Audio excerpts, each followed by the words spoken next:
కుమారుడు Johnson Victor గారు మనల్ని విడిచిపెట్టి సుమారు 2 సంవత్సరాల పైన అయింది. వాడు చిన్ననాటి నుండి కూడా ఒక విధంగా చెప్తే నా దగ్గరే పెరిగాడు. వాడిలో టాలెంట్ చూసిన తర్వాత చాలా మధురంగా పాడతాడు. వాడి పాటకు సంబంధించి ప్రతిదీ కూడా నా ప్రసంగంలోనూ బైబిల్లోనూ తీసి తయారు చేస్తాడు. దానికి సంబంధించినటువంటి వీడియోని జంతువులు కానీ, పక్షులు కానీ, ప్రకృతి కానీ, సూర్యచంద్రులు కానీ, మానవాళి జీవిత బ్రతుకులలో దేవుడు ఎందుకు ఇచ్చాడు అనే పరమార్థాన్ని చెబుతాడు. అలాంటి వాణిని దేవుడు మన మధ్య నుండి తీసుకున్నాడు. వాడు ఉన్నంతకాలం ఇప్పుడు మీరు చూస్తున్న ఈ పాటలలోని మహా అద్భుతాలు కళ్ళకు కట్టినట్టుగా మనకు చూపించాడు. ఈ కాలంలో అందరూ కూడా వాక్యం చెప్పి వెళ్ళిపోతారే తప్ప ఆ వాక్యాన్ని ప్రపంచంలో దేవుడు ఏ విధంగా నెరవేరుస్తున్నాడు అనేది చూపిస్తాడు. వాడి మధుర స్మృతులు ఇంకా మేము మర్చిపోలేదు. వాడికి నా కూతురునిచ్చి వివాహం చేశాను. దేవుని కృప వలన 2 పిల్లలు, పెద్దమ్మాయి శాలిని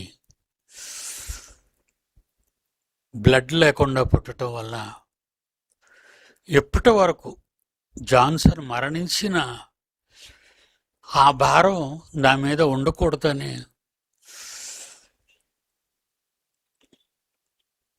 నా పిల్లలైన వారు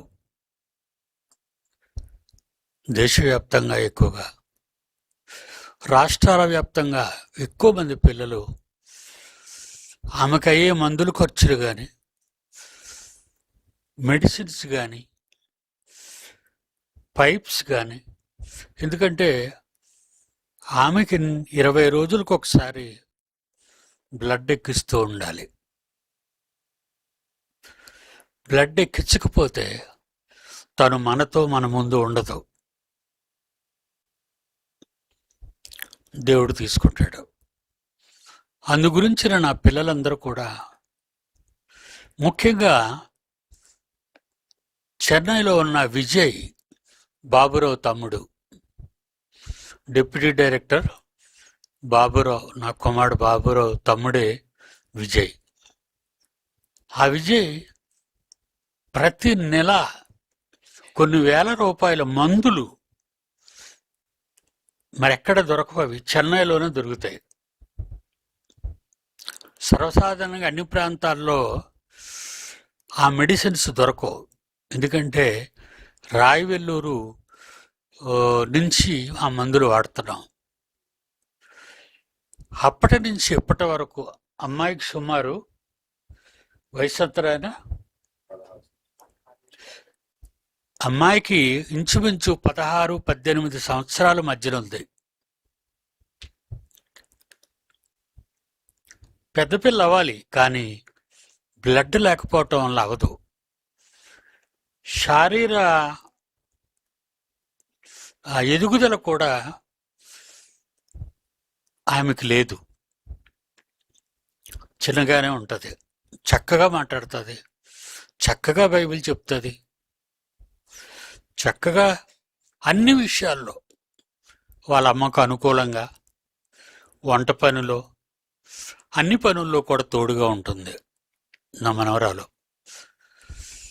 మరి ఆ విషయంలో నా సంఘం దేశవ్యాప్తంగా నా పిల్లలు జాన్సన్ అన్నకి ఎంతో మరి వాళ్ళు తోడుగా మరణించిన తర్వాత కూడా జాన్సన్ లేని పరిస్థితిని నేను కృంగిపోకుండా నా పిల్లలు నన్ను ఆదరిస్తున్నారు, ఆదుకుంటున్నారు.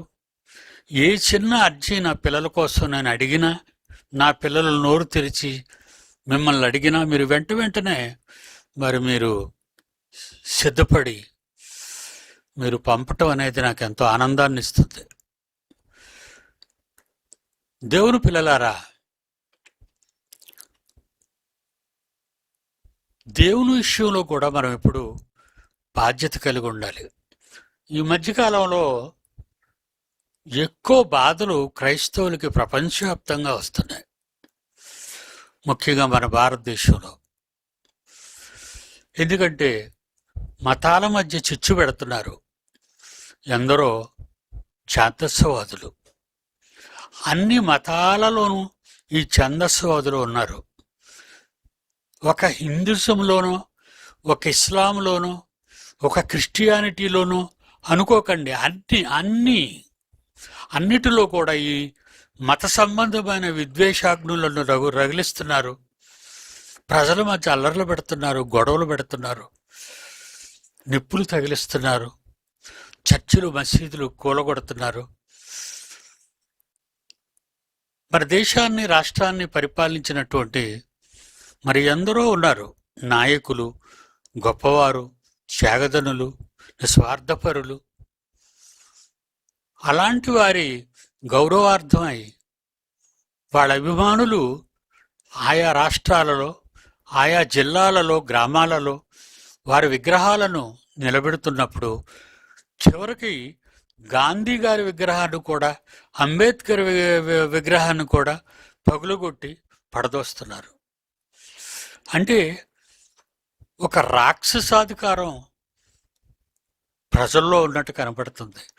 రాక్షసులుగా మారిపోతున్నారు. ముఖ్యంగా ఈరోజు ప్రపంచవ్యాప్తంగా రిలీజ్ అవుతున్న ప్రతి సినిమా చూడండి, అన్నీ బూత్ సంబంధమైనవి, హత్యా సంబంధమైన రాజకీయాలు, కొట్లాట్లు, నరుకుళ్ళు, తుపాకీలతో పేలుళ్ళు, ఇవన్నీ చూడండి. రోజుకి కూడా ఇదిగో పలానా దగ్గర పసిపిల్ల మొదలుకొని వృద్ధురాలు వరకు మానభంగం చేస్తున్నారు. ఆడది ఒంటరిగా కనబడితే పుణ్యక్షేత్రాలకు, అరుణాచలంలో కూడా, చెన్నైలో మరి చాలామంది ఆడవాళ్ళని దేవుని దర్శనం తర్వాత వాళ్ళు ఊరేగింపులో పాల్గొంటే చీకటి పడిన తర్వాత వాళ్ళ పక్క పల్లెలకు వెళ్తారు కనుక అక్కడికి వెళ్ళే వాళ్ళని రేప్ చేశారు. అంటే ఎక్కడికి వెళ్ళినా సుఖం లేదా? ఒక దేవుడి దగ్గర కూడా వెళ్ళనివ్వరా? ఒక పూజ కూడా చేసుకోనివ్వరా? చర్చిలో ప్రార్థనలు కూడా జరగకూడదా?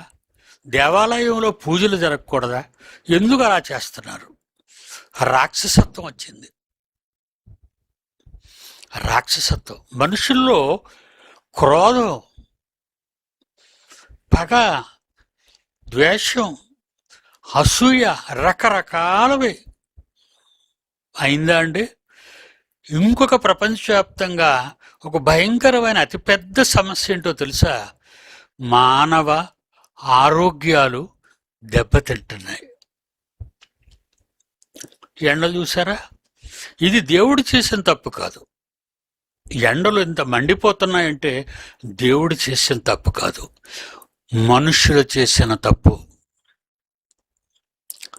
ప్రతి కోటీశ్వరుడు కోట్లు సంపాదించాలనే దురుద్దేశపూర్వకంగా మానవులకు హానికరం వాళ్ళ ప్రాణాలతో చెలగాటపడుతున్నటువంటి మరి ఎన్నో రసాయనాల ఫ్యాక్టరీలు ప్రజలున్న దగ్గర పెడుతున్నారు.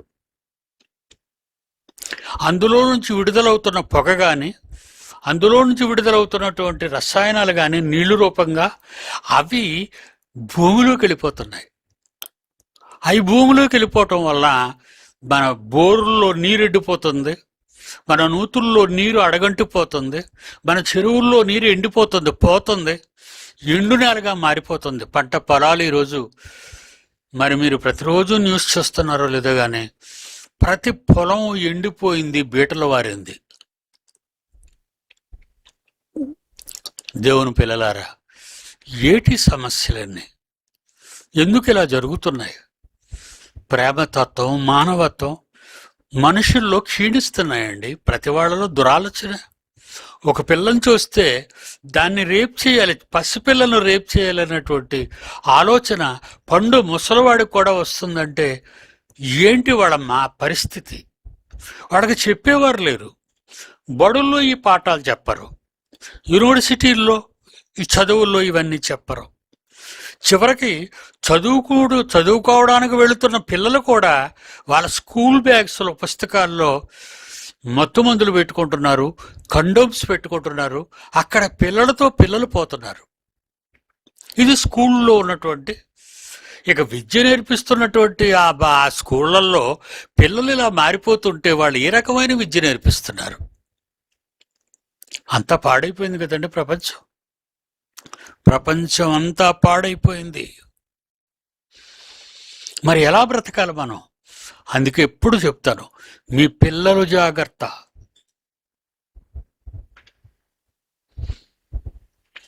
మీరు జాగ్రత్త. వృద్ధులైన ముసలి తల్లిదండ్రులు జాగ్రత్త. మీరు జాగ్రత్త పడకపోతే మీ కుటుంబాలే నాశనం అయిపోతాయి. మొన్న నాకు ఒక చూడండి ఆయన, ఒకసారి నా గ్రూప్లో ఉన్న వాళ్ళందరికీ పెట్టాను అది.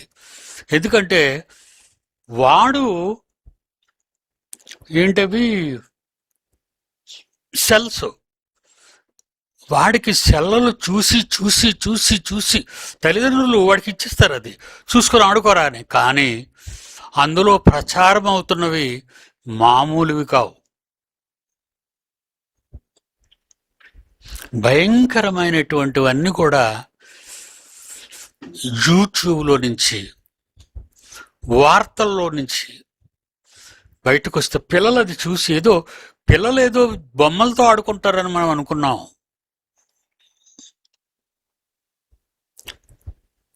డ్రాయింగ్స్తో ఆడుకుంటారని మనం అనుకున్నాం. ప్లే గ్రౌండ్లో ఆడుకుంటారని మనం అనుకున్నాం. కానీ ఈరోజు ప్రపంచవ్యాప్తంగా ఉన్న పిల్లలందరూ సెల్స్తోనే ఆడుకుంటున్నారు.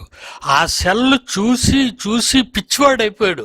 ఆ క్లిప్పులో పంపించాను నా గ్రూప్లో ఉన్న వాళ్ళందరికీ. ఉంటే దయచేసి ఎవరైనా క్యాబిన్కి పంపించండి. పంపించు నాయన, వస్తుంది చూడరా. ఎందుకంటే వాడికి పిచ్చి వచ్చేసింది. మాటికి రాత్రులు నిద్రపోరు, 1 గంట వరకు నిద్రపోరు, పడుకున్నట్టుగా ఉంటారు. కానీ బెడ్షీట్లు కప్పుకొని లోపల చూస్తారు చీకట్లోను. తల్లిదండ్రులు ఎలాంటి వాళ్ళు, పిల్లల్ని వేరుగా పడుకోబెట్టి భార్యాభర్తలు వేరుగా పడుకోవడం, ఇది ఒక దురలవాటు అయిపోయింది అందరికీ. ఎప్పుడూ మీ పిల్లల్ని మీ పడక గదిలోనే పడుకోబెట్టండి. చూడండి ఒకసారి ఆ క్లిప్ని చూడండి. మీరు ఆ సెల్ చూడండి, ఎలాగా తాడు కట్టేశారు అప్పటికే వాళ్ళు. కాయినా ఆ ఇటుక్కో దేనికో మట్టి రాస్తూ సెల్ల కింద ఫీల్ అవుతున్నాడు వాడు.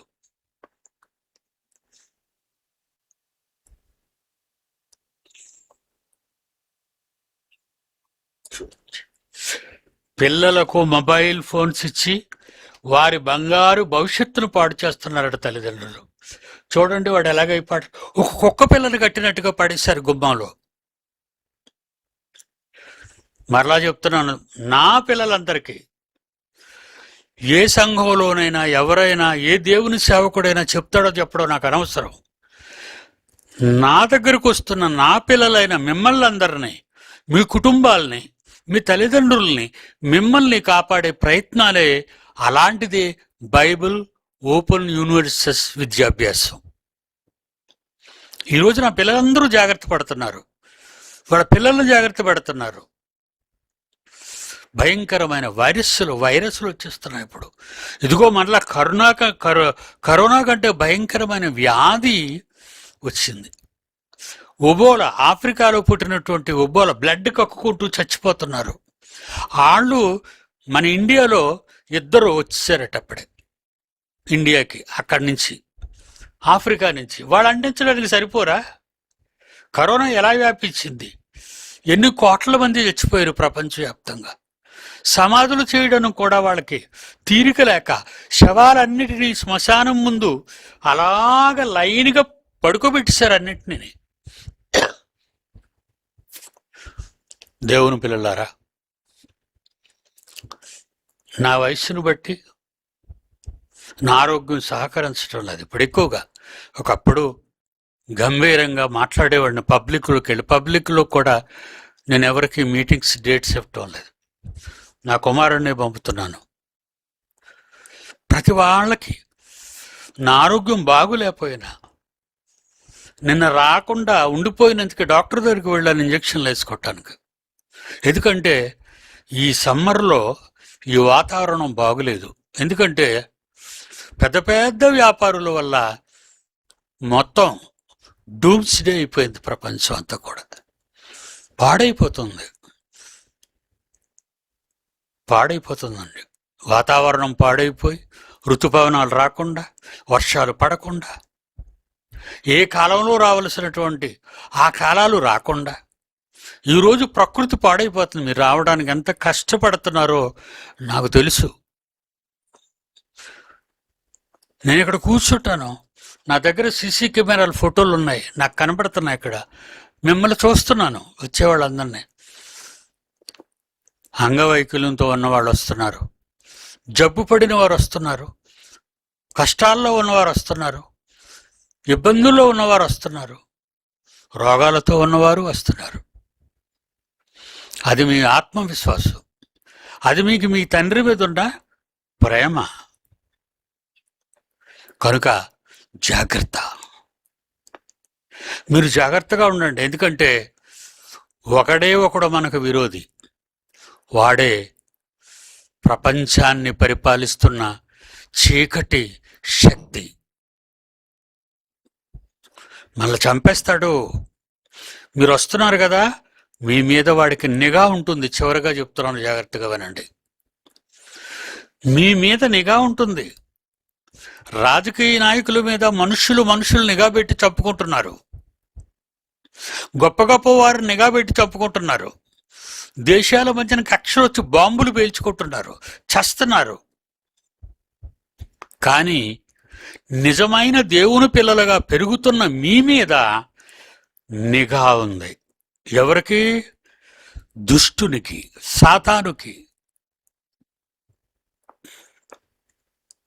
అందుకే దేవుడు ఒక యెషయా గ్రంథంలో ఒక అలర్ట్ చెప్పాడు. మీకు మెసేజ్ వచ్చినప్పుడు ఎలాగ అలర్ట్లు వస్తాయో, బ్యాంకు నుంచి మీకు ఎలా అలర్ట్లు వస్తాయో, అలాంటి అలర్ట్స్ అన్ని కూడా దేవుడు ఈ బైబిల్ అనే మహావిజ్ఞాన గ్రంథంలో ఆదికాండం నుంచి ప్రకటన గ్రంథం వరకు అన్ని వ్రాయించి భద్రం చేశాడు. అందులో ఒకటి చూడండి, మీకు బాగుంటుంది. 18వ వచనం, యెషయా గ్రంథం 28వ అధ్యాయం. యెషయా గ్రంథం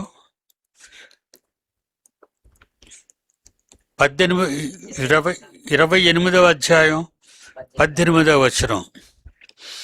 మరణముతో మీరు చేసుకొనిన నిబంధన కొట్టివేయబడును. అంటే మీరు ఇంతకాలం ఉండాలని దేవుడు మనకి జీవితకాలాన్ని రాశాడు. మనం ఇంతకాలం బ్రతకాలని దేవుడు మనకు జీవితకాలం రాశాడు. ఎక్కడ? అది మీరు చాలాసార్లు చదువుకున్నారు. నీ బ్రతుకు దినములన్నీయు, నీ జీవిత దినములన్నీయు నేను గ్రంథములో రాశాను. కనుక దేవుని పిల్లలారా, మన బ్రతుకు దినాన్ని దేవుడు రాశాడు. అంటే నువ్వు భూమి మీద బ్రతికి ఆ కాలంలో ఏటేటి చెయ్యాలో అవి నీకు నిర్ణయించాడు. అవే నువ్వు చేయటానికి భూమి మీద పుట్టావనే నిజం ముందు మనుషులు మర్చిపోయారు. సైతాను మరిపించేసింది వాళ్ళని. నువ్వెందుకు బతుకుతున్నావో చెప్పదు. ఎప్పుడు నీ శరీరం గురించి ఆలోచించమంటది, నీ వాళ్ళ గురించి ఆలోచించమంటది, నీ రక్త సంబంధుల గురించి ఆలోచించమంటది, నీ గొప్పతనాల గురించి ఆలోచించమంటది. కానీ దేవుడు, నాయనా నీవు నా కోసం పంపించాను నిన్ను అంటూ. యేసు లోకానికి వచ్చిన చెప్పిన మాట ఏంటో తెలుసా మీకు? తండ్రి, నీవు నాకు అప్పగించిన పనులన్నీ కూడా నేను చేస్తున్నాను. అలా చేయటానికి 33 ఏళ్ళు పట్టింది ఆయనకి. యేసుక్రీస్తు తండ్రి అప్పగించిన పనులు పూర్తి చేయటానికి 33 ఏళ్లే పట్టింది. వచ్చానా? నువ్వు వచ్చాయి. నువ్వెంత చెప్పినా వింది. ఇంకా వచ్చాయి. చివరికి ఆయన్ని చంపి పంపించారు. చివరికి ఆయన్ని చంపేసి పంపించారు. ప్రవక్తలను చంపేశారు. తర్వాత దేవుని భక్తులను చంపేశారు. ఈరోజు క్రైస్తవులు నివసిస్తున్నారు. ఈరోజు మనం బ్రతక్కపోవటానికి ఇది ఒక ప్రధాన కారణం అయితే, రెండో కారణం దుష్టుడు. మీకెన్నెన్నో నేర్పిస్తున్నాడు. మత్తుమందులు నేర్పిస్తున్నాడు. ఏమండి? మత్తుగా తాగమంటున్నాడు, మత్తుగా తినమంటున్నాడు, మత్తుగా పాపాలు చేసుకొని బ్రతుకంటున్నాడు. ఇదేనండి బ్రతుకు. అందుకే 60-70 ఏళ్ళు బ్రతకవలసినటువంటి ఈరోజు మనుషుల జీవితకాలం, 60-70 ఏళ్ళు బ్రతకవలసినటువంటి ఆనాటి జీవితకాలం ఈరోజు మనుషులకు లేదు. ఈరోజు మనకు లేదు. ఎందుకంటే 50 ఏళ్లకే హార్ట్ అటాక్, 20 ఏళ్లకే హార్ట్ అటాక్, పసివాళ్ళకి కూడా హార్ట్ అటాకే. తల్లిదండ్రులు చేసిన పాపానికి పిల్లలు బలైపోతున్నారు. ఏ కాలంలో పెళ్లి చేసుకోవాలో అప్పుడే చేసుకోవాలి. ఏ కాలంలో పిల్లల్ని దైవభక్తిలో పెంచాలి అప్పటి నుంచే పెంచాలి. కానీ మీరు అలా పెంచడం లేదు మీ పిల్లల్ని. మీ పిల్లల్ని మీ ఇష్టానుసారంగా వాడు చదువులు చదివేయాలి, కోట్లు సంపాదించేయాలి, గొప్పవాడైపోవాలి, ఆ తర్వాత మమ్మల్ని ఇంట్లో నుంచి తగిలేయాలి. మరి అందుకని పిల్లలందరూ తల్లిదండ్రులు బయటకు తగిలేస్తున్నారు. వృద్ధాశ్రమాల్లో జాయిన్ చేసేస్తున్నారు. వినరిక మీ మాట. వాళ్ళని వదిలారా? వినరు. అదిగో అలా తాడు కట్టుకొని ఉండాలి, ఇంటి ముందు కుక్క పిల్లని కట్టినట్టు. ఇందాక చూశారు కదా, వాస్తవం అది. మీకు నేనేమీ ఇవి చెప్పటం లేదు కథలో. కనుక సాతాను మింగేయడానికి చూస్తున్నాడు మనల్ని. మింగేస్తాడు. ఎన్నో అలవాట్లు నేర్పిస్తున్నాడండి. ఎన్నెన్నో. గుండె పోతుంది, కిడ్నీస్ పోతున్నాయి, ఊపిరితిత్తులు పోతున్నాయి. మళ్ళీ యాడ్ ఇస్తాడు. సిగరెట్ పెట్టి ఇదే వాడండి అని అడ్వర్టైజ్మెంట్ చేసుకుంటాడు. ఆ సిగరెట్ పెట్టి మీద స్మోకింగ్ ఇంజూరియస్ టు హెల్త్ అంటాడు. అన్నీ వాడే రాస్తాడు. పాడు చేస్తున్నాడా? వాడే ఆడించుకుంటున్నాడు. వాడే మిమ్మల్ని చంపుతున్నాడు. కానీ వాడు మానడు. ఈ ప్రపంచంలోని మనుషులందరూ లాభాల కోసం జనాలు చంపుతున్నారు. ఒక రాజకీయ నాయకుడు వచ్చి 1000 మంది ప్రజలను చంపుతున్నాడు. ఒక మత్తుమంది వచ్చి 1,00,000 మందిని మరణానికి తీసుకువెళ్తున్నాడు. దీనివల్ల ఎన్నో వైరస్లు పుడుతున్నాయి. ఆ వైరస్ల వల్ల అమాయకులు కూడా చచ్చిపోతున్నారు. కరోనాలో ఏ పాపం చేయని వాళ్ళు కూడా చచ్చిపోయారు ఆ వ్యాధి సోకి.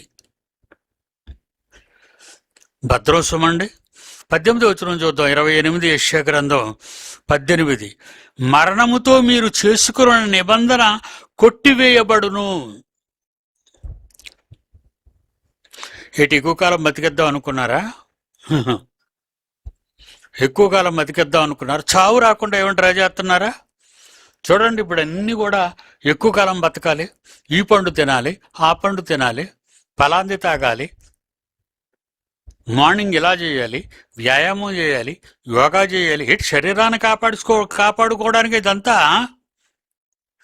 శుభ్రంగా మన పూర్వకాలంలో మన తల్లిదండ్రులు ఎలాంటి పవిత్రమైన ఆరోగ్యకరమైనటువంటి భోజనాలు పెట్టారో ఆ భోజనాలు తింటే ఈ మందులు వద్దు, ఈ డాక్టర్లు వద్దు. పల్లెల్లో కొండల్లో బతుకుతున్నటువంటి ఎంతో మంది ఉన్నారు. ఏవీ లేని గ్రామాల్లో దేశాల్లో బ్రతుకుతున్న వాళ్ళు ఉన్నారు. వాళ్ళు ఎక్కువ బతకటం లేదా? జపాన్ దేశంలో అయితే 100 సంవత్సరాల కంటే ఎక్కువ బతుకుతున్నారు చాలామంది. భారతదేశంలో అయితే 10 సంవత్సరాలకి హార్ట్ అటాక్లు వస్తున్నాయి పిల్లలకి. కారణం చెడిపోయిందండి. భారతదేశం చెడిపోయింది. ఈ చెడుతనం గురించి ఒక మంత్రి ఆలోచించడు, ఒక నాయకుడు ఆలోచించడు, ఒక సంఘ సంస్కర్త ఆలోచించడు, ఒకవేళ చెప్పినా వినరు. 18వ వచనం, మరణముతో మీరు చేసుకున్న నిబంధన కొట్టివేయబడును. 19వ వచనం, ప్రతి ఉదయము, ప్రతి పగలు, ప్రతి రాత్రి అది వచ్చును మృత్యు.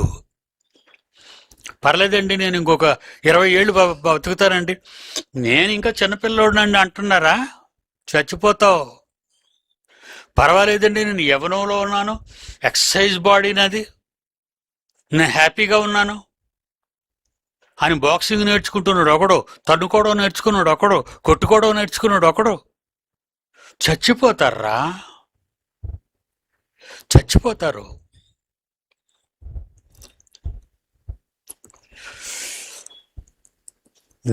నీ బ్రతుకు చరిత్రను మార్చుకుంటున్నావు నువ్వు జాగ్రత్త పడు అంతే. వాళ్ళకి అమ్మకుండా ఉండరు, మనల్ని మోసం చేయకుండా ఉండరు. వాళ్ళ వ్యాపారాలన్నీ కల్తీ. తినే మామిడి పండు కల్తీ, తినే నారింజ పండు కల్తీ. కోళ్ళు తింటున్నాం, వాటికి ఇంజక్షన్లు ఇచ్చి బతికించేస్తున్నారు. వాటిని పెద్ద పెద్ద కట్టలు వచ్చేటట్టు చేసేస్తున్నారు. మీరు ఆ కోడి మాంసం లేకుండా ఉండలేరు. ఎలా మరి? మాంసం కొనుక్కుందామని బజార్కి వెళ్తే అన్నీ నకిలీలే, అన్నీ నకిలీలు, అన్నీ కూడా మందులు ఇచ్చి పెంచుతున్నారు. చివరకు మనం తినే రైసు, గోధుమ, ఇవన్నీ కూడా పప్పులు కల్తీ అయిపోయాయి.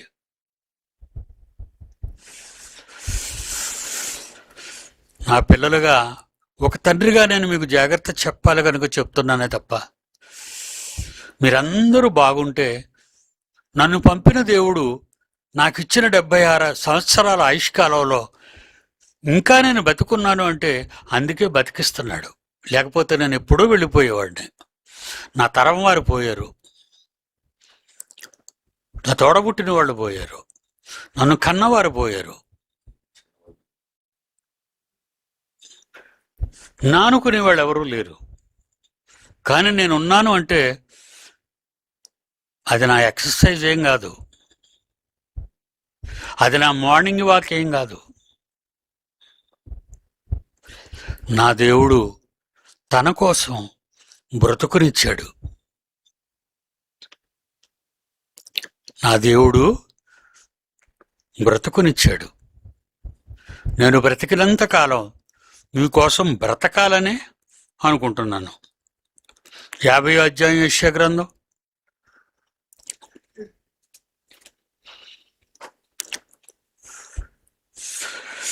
50వ అధ్యాయం యెషయా గ్రంథం 4వ వచనం, అలసిన వానిని మాటల చేత ఊరడించు జ్ఞానము, అలసిన వానిని మంచి మంచి మాటల చేత ఊరడించు జ్ఞానము, ఓదార్చు జ్ఞానం నాకు కలుగునట్లు శిష్యునికి తగిన నోరు యెహోవా నాకు దయచేసి ఉన్నాడు. శిష్యులు వినున్నట్లుగా నేను వినుటకై ఆయన ప్రతి ఉదయమున నాకు బుద్ధి పుట్టించుచున్నాడు. ఉదయాన్నే లేవగానే మనం ఏ మంచి విషయాలు ఎందరికి చెప్పాలి, ఎందరికి వ్రాయాలి, ఎందరికి వినిపించాలి అని మీకు ఉండాలి. ఉదయం లేచినప్పటి నుంచి ఎక్కడికి పోవాలి, ఎవరిని మోసగించాలి, ఎవరిని దగా చేయాలి, ఎవరిని దోచుకోవాలి, ఇదే కదా తెల్లవారులేగిస్తే ఆలోచనలు. పడుకునేది మొదలుకొని తెల్లవారు లేచినది మొదలుకొని ఇలాంటి ఆలోచనలతోనే కదండి మనం ఉంటున్నాం. దేవుని పిల్లలారా, మీ ఆరోగ్యాలు జాగ్రత్త. పరలోకం వెళ్ళడానికి మీ శరీరం బాగుండాలి. భూమి మీద మీరు ఇప్పుడు కష్టపడితేనే మీ అకౌంట్లో డిపాజిట్ అవుతుంది పరలోకంలో. ఇక్కడ కష్టపడాలి. మీరు మీ కష్టార్జితం అనుభవించడానికి భూలోకం వద్దు. మీరు ఇక్కడ ఉండరు కదా. జీతం తెచ్చుకొని నెలంతా మీరు మాంసాలు ముద్దలు తిరగాలని కాదు. మీ శరీరాన్ని కాపాడుకుంటూ దేవుని కొరకు బ్రతకాలి. కష్టపడి వచ్చారు ఎండలో. ఇది మీకు రికార్డ్ అవుద్ది. ఎందుకంటే దేవుడు ప్రతి క్షణం మనల్ని అబ్జర్వేషన్లో ఉంచుతున్నాడు, చూస్తున్నాడు. మనం అనుకుంటాం దేవుడు మనల్ని పట్టించుకోవట్లేదని. లేదు లేదు, ప్రతి క్షణం మనల్ని చూస్తూనే ఉన్నాడు. ఓకేనా? God bless you.